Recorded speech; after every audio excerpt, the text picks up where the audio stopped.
eu vou estar falando hoje um pouco sobre o estudo espacial, já que quando tem atendimento coletivo, vocês podem sentir um pouco de dificuldade de estipular as metas de vocês. Então, eu vou estar fazendo um resuminho básico aqui para vocês de como vocês devem dividir o ciclo de revisão de vocês dentro do macroespaço e do microespaço também. Nessa aula aqui, vou focar no macroespaço. Então, o primeiro ponto é saber o que é isso. Saber que na assessoria aqui a gente vai dividir a revisão tanto no macroespaço como no microespaço, como também na revisão qualitativa. Então, essas duas aqui, as qualitativas, como a maior parte das assessorias possuem, e o nosso diferencial vem na revisão qualitativa, que essa aqui é só feita por mim mesmo. Então, como é que a gente vai fazer aqui? Saber o conceito inicial. O macroespaço vai ser a divisão do estudo dentro de um mês, e o microespaço vai ser a divisão dentro da semana. E a revisão vai ser uma revisão que pode ser a qualquer momento. Ela é uma intervencionista. Vai estar tanto na revisão global do ano todo, como também ela pode estar interferindo aqui no micro e no macroespaço. Então, quando a gente for focar agora nessa aula, a gente vai estar falando sobre o macroespaço, que é a divisão dentro de um mês. Então, como é que a gente vai fazer isso? Saber as características principais. O macroespaço, ele vai estar ligado com a divisão mensal do conteúdo. E para a gente conseguir dividir o conteúdo de forma mensal, para espaçar o estudo, por que a gente tem que espaçar o estudo? Porque a gente só vai conseguir ter um rendimento bom para o Enem se a gente revisar e ver por mais do que uma semana. Porque se você vê um conteúdo na segunda-feira, a gente vê o conteúdo na segunda-feira e deixa para lá, a gente esquece o conteúdo. Então, tipo assim, não vai dar para durar até novembro. Isso é um fato. Então a gente tem que estar revisando o conteúdo, ver um pouquinho aqui, aí na hora que tiver cair na curva de aprendizado, vê mais uma revisãozinho, sobe, para manter o estudo numa pontuação legal. Então você tem que dar essas revisões para resgatar o conteúdo. Então, espaçamento sempre é essencial, sempre é melhor. Antes de você fazer 80 questões num dia só e ficar no sobreaprendizado do mesmo conteúdo, você equilibrar essas 80 questões em 40 questões, 20 questões e 20 questões. Então você sempre tem que tentar fazer isso, espaçar o estudo o máximo possível para conseguir ter um rendimento melhor, beleza? Então a gente precisa do quê? Do macroespaço? Do esquema das aulas. Ah, eu não vou relatar aqui porque com certeza a maior parte de vocês, ou necessariamente todos, já sabem o que é o esquema das aulas. Se você não souber, é só mandar mensagem no privado, que é aquela questão das anotações. Você vai ter a folha em branco e vai separar aqui o bloco de anotações dos títulos e aqui você vai botar a questão das anotações de fato dos títulos. Aí, se você não lembrar disso, você me manda uma mensagem no WhatsApp. Aí, por que esse ponto aqui vai ser mega importante para o macroespaço? Porque quando você não tiver com muito tempo na sua semana, quando tiver uma semana atarefada, você vai usar o esquema das aulas para fazer uma revisão teórica. Então, RVT, revisão teórica. Por quê? Vai poupar seu tempo. Então, você vai conseguir fazer uma revisão teórica em 10, 15 minutos e você vai sustentar a tua teoria a ponto que você consiga fazer as questões em um outro momento. Então, o esquema das aulas ele vai estar lá em revisão teórica. Agora, lembrar, não esqueça jamais na sua vida que é sem consulta. Se você ficar consultando na hora que estiver fazendo essa revisão, você vai se prejudicar, beleza? Então, sem consulta. Na hora que estiver utilizando o esquema das aulas, não pode consultar, só consulta depois de fazer o teste, beleza? Então você tem que relembrar tudo que você lembrar do conteúdo sem conferir nada, beleza? E o outro passo que está junto é a técnica do 50-25, junto com as listas incompletas. Parar de ter aquele complexo, sabe aquele complexo que você fica, meu Deus, eu quero terminar todas as questões, botar lá, ver o gabarito no final, ver o módulo de Rona lá, né? Aí vê lá assim, várias questões, e você quer, porque quer, pegar e botar, nossa, aqui tá certo, errei essa, tá certo. Eu sei que é bom, é muito bom fazer isso, mas quando você usa um material de qualidade que tem uma quantidade ideal de questões, não vale a pena fazer todas as questões de uma vez. É melhor deixar incompleta para você poupar questões para você fazer nas outras semanas. A gente vai ver isso detalhadamente, mas sempre deixa um pouquinho de questão. Obviamente, se seu material for com poucas questões, aí não vale tanto a pena. Como assim? Por exemplo, eu tenho material do SAIS. O SAIS separa em torno de 14 questões por conteúdo, 14 a 16. Então, às vezes, não adianta deixar incompleta lá. Mas, por exemplo, você pega um material que separa 60 a 80 questões de um conteúdo, aí as listas incompletas entram para evitar o sobreaprendizado. Beleza? E como é essas listas incompletas? Você vai fazer 50% das questões na primeira semana, beleza? 50%, 25% na segunda semana e 25% na terceira semana. Ah, eu tenho que seguir isso aqui à risca. Eu tenho que ver, eu tenho 72 questões, eu vou calcular quantas questões é de cada um. Não. Você tem que seguir assim uma média. Tipo assim, tente fazer uns 50% por aí, 40 ou 60%. O que é importante? Que você faça a maior parte das questões na primeira semana e deixe pelo menos um bloco mínimo de 10 a 15 questões aqui na segunda e terceira semana. Eu tenho que ter um bloquinho mínimo de 10 a 15 questões. Aí vai depender do conteúdo. Se você estiver estudando logaritmo, tu não vai ter que fazer 40 questões na primeira semana. Mas se tu estiver estudando razão e proporção, é bom fazer umas 40, 50, 60 questões na primeira semana. Então vai depender do conteúdo. Se o conteúdo for importante, você tem que fazer mais questões. Simples, não tem pra onde fugir. Aí você não sabe se o conteúdo é importante, faz o quê? Manda mensagem no privado, entende? Aí, esse conteúdo é importante, eu boto pra revisar essa semana, eu faço mais questões, aí você manda.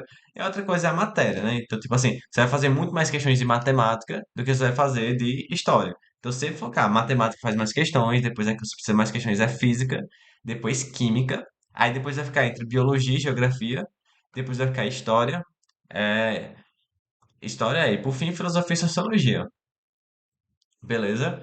Aí qual é a regra do 50-25-25?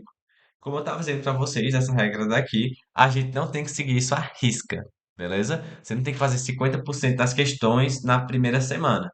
Mas isso é um aproximado, só para você ter uma noção. Você pode fazer 40 ou 60%, vai depender do conteúdo e da sua disponibilidade. Mas tem que priorizar a maior parte na primeira semana. Então, o objetivo disso é a gente reduzir o número de questões.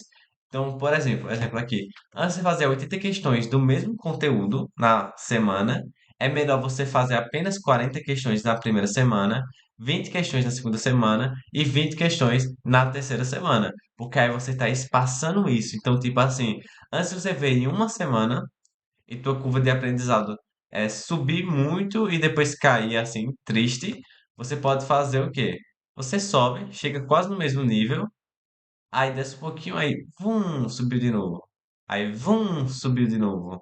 Então, é melhor fazer o beleza? Então, tem que incluir essas revisões aqui para você conseguir subir, beleza? Aí, distribuição do conteúdo. Antes de você ver em uma semana, você vai ver em três. Então, isso vai ajudar muito.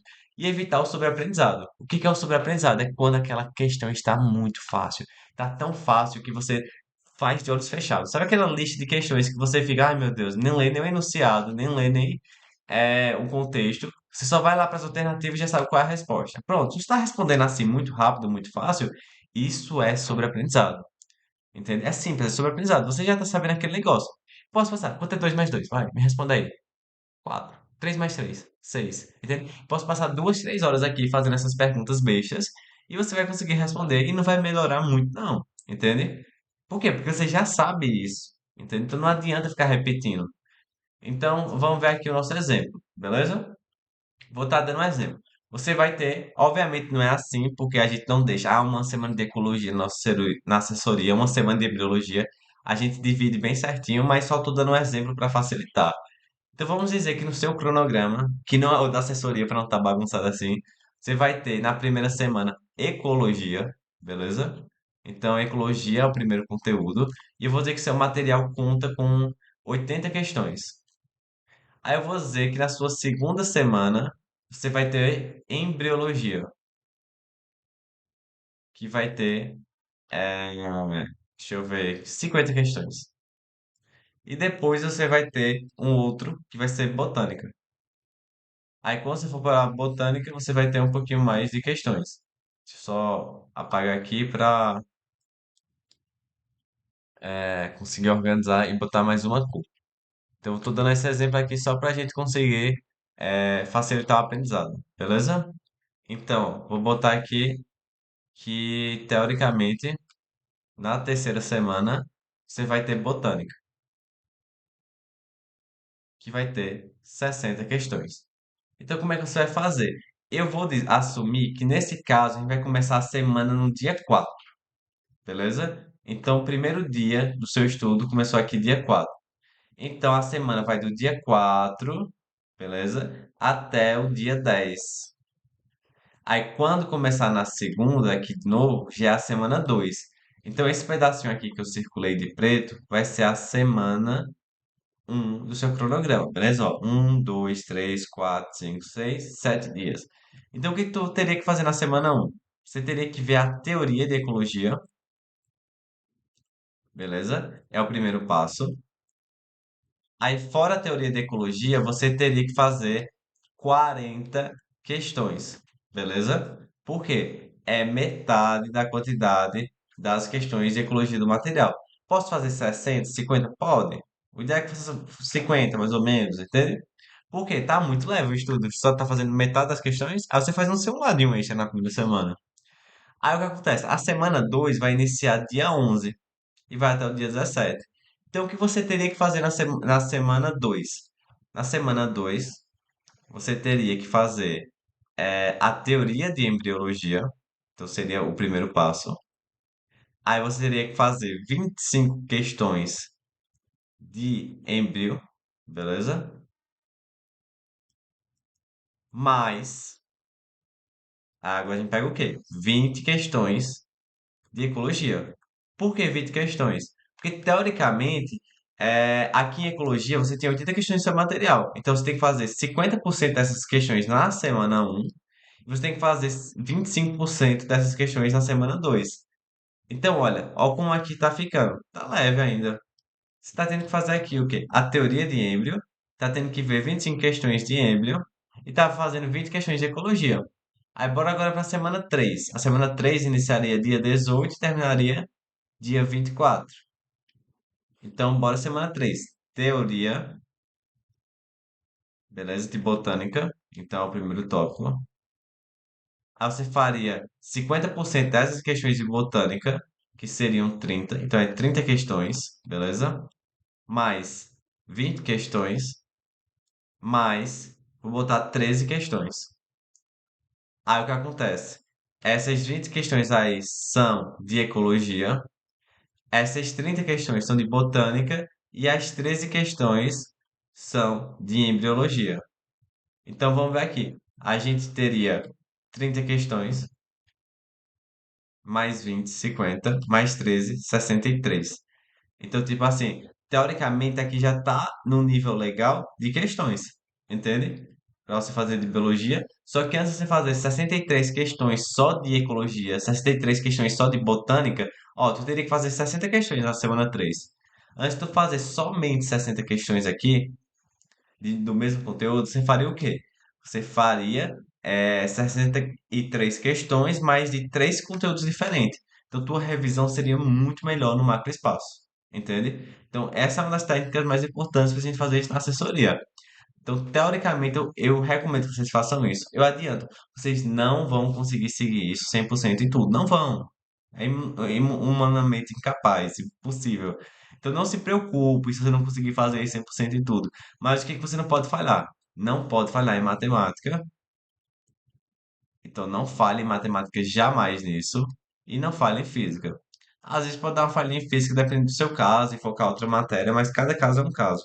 Mas geralmente essas duas matérias têm que ser priorizadas, beleza? Para você não falhar isso em nenhuma semana. As outras, uma semana ou outra, você pode falhar sem prejuízo.